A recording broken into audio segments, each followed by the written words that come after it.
In 1933, while Britain was still reeling from the Great Depression and Adolf Hitler was rising to power in Germany, a young entrepreneur named George Hollingbury opened a small radio repair shop on Hull Road in York.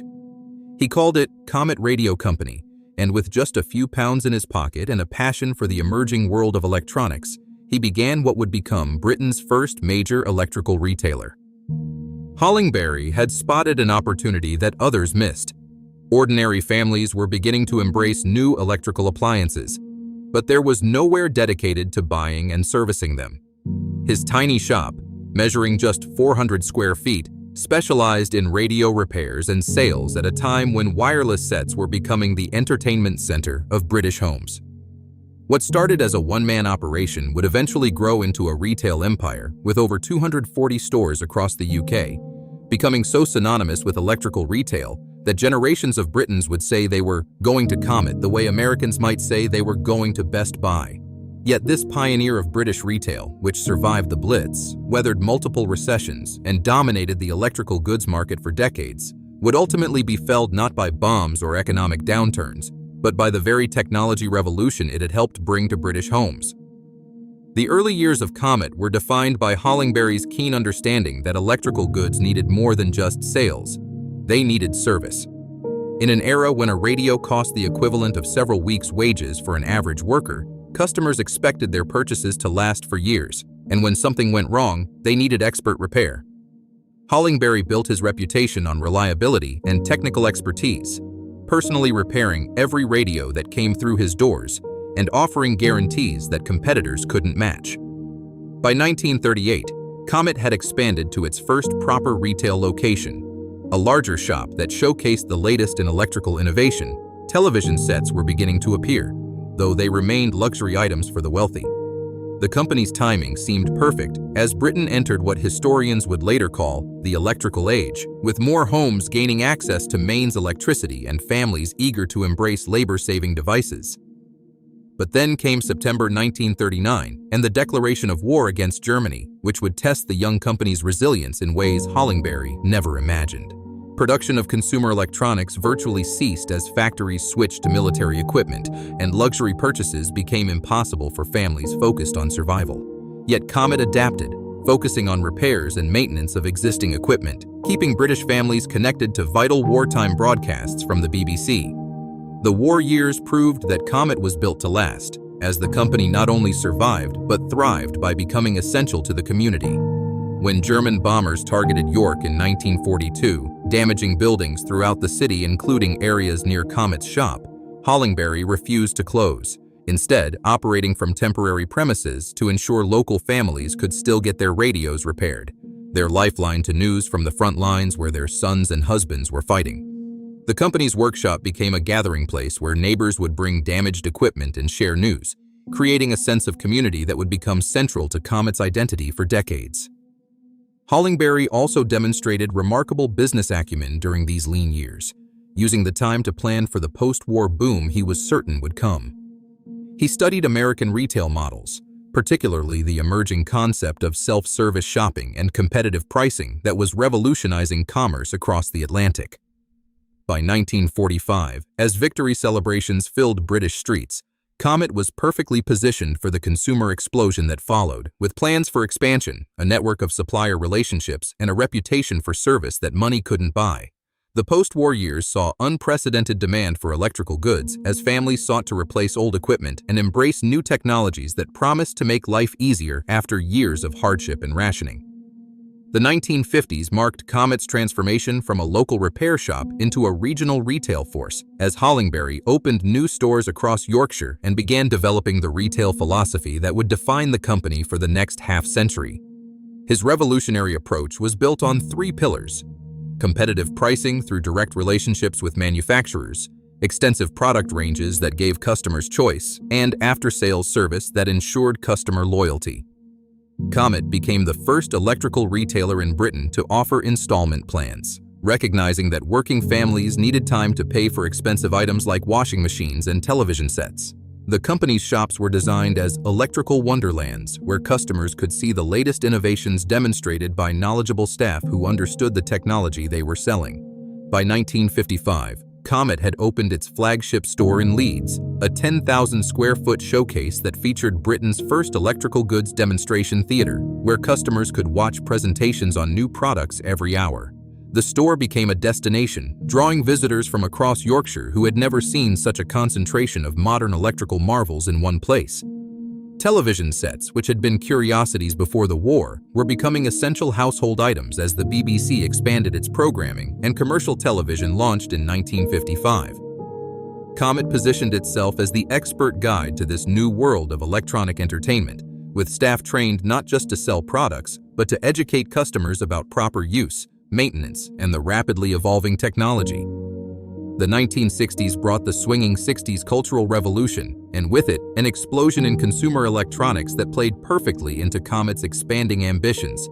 Harold Wilson's Labour government promised a Britain forged in the white heat of technology, and families embraced everything from stereo systems to electric kettles with an enthusiasm that made electrical retailers the new kings of the high street.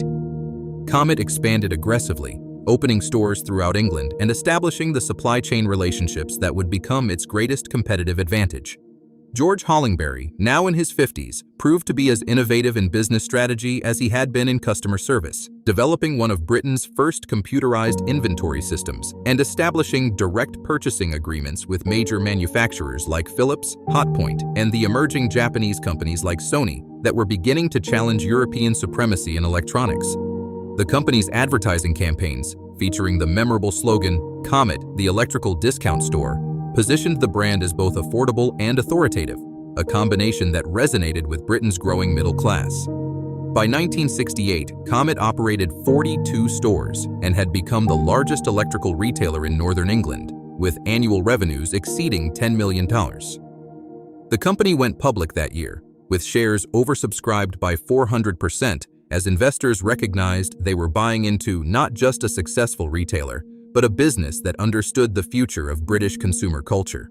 The money raised from the public offering funded even more aggressive expansion, with Comet setting its sights on becoming a national chain that could compete with traditional department stores and emerging discount retailers.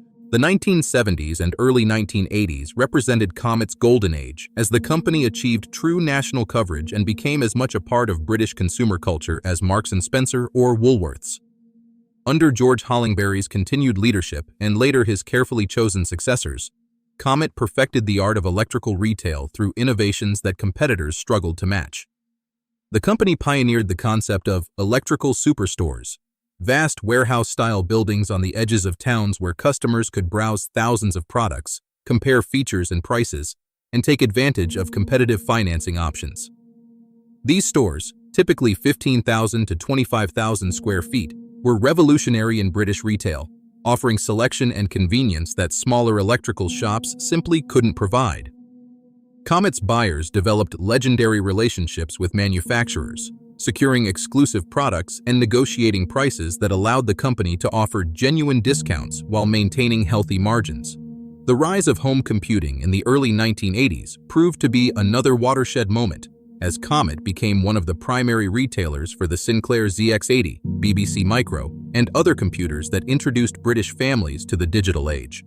The company's technical expertise, developed over decades of selling and servicing complex electrical goods, translated perfectly to the computer market, where customers needed education and support as much as competitive prices. By 1984, Comet operated 178 stores across Britain and employed over 6,000 people, with revenues exceeding £400 million annually. The company had achieved something remarkable. It had become both a household name and a genuinely respected retailer, known for fair dealing, product knowledge, and customer service that created loyalty across generations of British families. The late 1980s and 1990s brought new challenges as the retail landscape became increasingly competitive and complex. But Comet initially adapted with the same innovation that had driven its earlier success. The company embraced the concept of retail parks and out-of-town shopping, opening even larger superstores that offered not just electrical goods, but furniture, kitchen design services, and extended warranties that became significant profit centers. Comet's marketing became more sophisticated, with television advertising campaigns that featured celebrities and positioned the brand as both trustworthy and trendy. The company was among the first electrical retailers to recognize the potential of mobile phones, establishing dedicated phone shops within larger stores and developing expertise in the increasingly complex world of telecommunications. When the internet emerged in the mid-1990s, Comet was quick to establish an online presence, launching one of Britain's first electrical retail websites in 1997 and offering customers the ability to research products online and purchase either for home delivery or store pickup. The company's financial performance remained strong throughout this period, with revenues reaching nearly $2 billion by 1999 and profit margins that were the envy of the retail industry. Yet beneath the surface, fundamental changes were reshaping the retail world that would prove far more threatening to Comet's business model than any previous challenge. The rise of international retail chains, the increasing sophistication of supply chain management, and the growing power of internet-based retailers were creating a new competitive environment where Comet's traditional advantages were becoming less relevant. The beginning of the end for Comet can be traced to the early 2000s, when a series of ownership changes, strategic missteps, and the emergence of new competitive threats began to erode the foundations that George Hollingberry had built 7 decades earlier. In 2003, the company was acquired by Kisa Electricals, a European retail conglomerate that promised investment and international expertise, but instead brought bureaucracy and a loss of focus on customer service. The new owners were more interested in financial engineering than retail innovation, cutting costs in areas like staff training and customer service that had been central to Comet's success for generations. At the same time, the retail landscape was being revolutionized by companies like Amazon, which launched its UK operations in 1998 and gradually expanded from books to electronics, offering selection and convenience that traditional retailers struggled to match. Amazon's model was fundamentally different from Comet's. Instead of relying on physical stores and personal service, it used sophisticated logistics, competitive pricing, and customer reviews to create a shopping experience that was available 24 hours a day from anywhere with an internet connection. The online giant's ability to operate with lower overhead costs, maintain virtually unlimited inventory through third-party sellers, and use data analytics to personalize the shopping experience represented a paradigm shift that traditional retailers like Comet were unprepared to counter. Other competitors were also emerging. Currys and PC World merged to create a more formidable rival, while supermarket chains like Tesco began selling electrical goods at prices that undercut specialist retailers. The iPhone launch in 2007 accelerated the transformation of how people researched and purchased electronics, with customers increasingly using mobile devices to compare prices, read reviews, and make purchases online rather than visiting physical stores. By 2008, Comet was clearly struggling to adapt to the new reality of electrical retail, despite attempts to modernize its operations and compete more effectively with online rivals. The global financial crisis hit the company particularly hard as customers delayed major purchases and became more price-sensitive, favoring online retailers that offered the lowest prices over traditional stores that provided personal service. Comet's costs were simply too high to compete effectively. The company operated 240 stores across Britain, employed thousands of staff, and maintained extensive service operations that had been competitive advantages in earlier decades but were now seen as expensive overhead. The rise of online shopping meant that customers no longer needed to visit physical stores to compare products or get technical advice. They could read reviews, watch demonstration videos, and make informed decisions from their homes. Amazon's recommendation engine, customer reviews, and next-day delivery options provided a shopping experience that was often superior to visiting a physical store, particularly for customers who already knew what they wanted to buy. In 2011, Kisa Electricals sold Comet to Op Capita, a private equity firm, for the nominal sum of $2, along with a $50 million payment to cover the company's pension obligations. A clear signal that even the previous owners recognized the business was in terminal decline. Op Capita promised a turnaround plan that included store closures, staff reductions, and a greater focus on online sales, but these efforts proved too little, too late. The company's suppliers became increasingly nervous about Comet's financial stability, demanding faster payment terms and reducing credit lines, which created a cash flow crisis that made recovery virtually impossible. On November 14, 2012, administrators were called in to wind down operations, and Britain's first electrical retailer began its final closing down sale. The collapse of Comet marked the end of an era in British retail, as thousands of employees lost their jobs just weeks before Christmas, and customers holding service contracts or warranty agreements found themselves without recourse. The company's 240 stores, many of which had been fixtures in British town centers and retail parks for decades, closed permanently, with fixtures and fittings sold to competitors and property leases terminated. The human cost was enormous. Nearly 7,000 employees were made redundant, many of them long-serving staff who had built their careers around the technical expertise and customer service principles that George Hollingbury had established. Suppliers were left with millions of pounds in unpaid invoices, while customers discovered that extended warranties and service agreements were worthless. The Comet brand, once synonymous with electrical retail in Britain, disappeared from the high street after 79 years of continuous operation. Yet the company's demise was more than just another retail failure.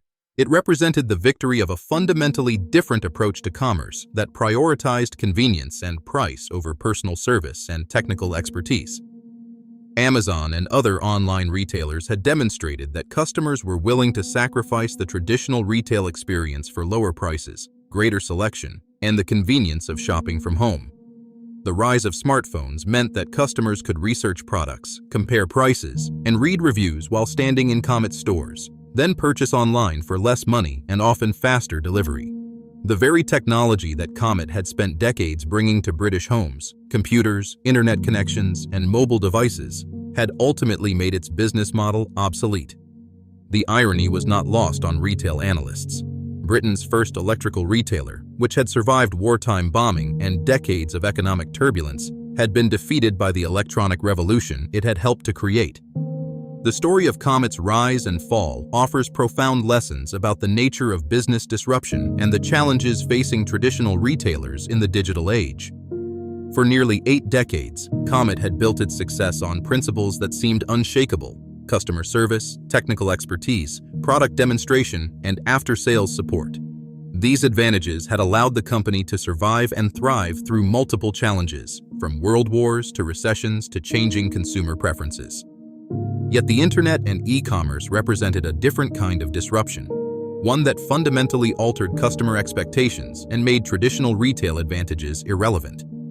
Amazon didn't just offer lower prices. It created a new paradigm where customers expected unlimited selection, detailed product information, user reviews, and convenient delivery options that physical stores simply couldn't match. The speed of this transformation caught many traditional retailers off guard, but it was particularly devastating for companies like Comet that had high fixed costs and business models built around physical locations. The company's attempts to compete online were hampered by legacy costs and operational complexity that pure-play internet retailers didn't face. Perhaps most significantly, Comet's failure demonstrated that brand loyalty and customer relationships, while valuable, were not sufficient to overcome fundamental competitive disadvantages in pricing and convenience. The British consumers who had shopped at Comet for generations ultimately chose lower prices and greater convenience over personal relationships and technical expertise.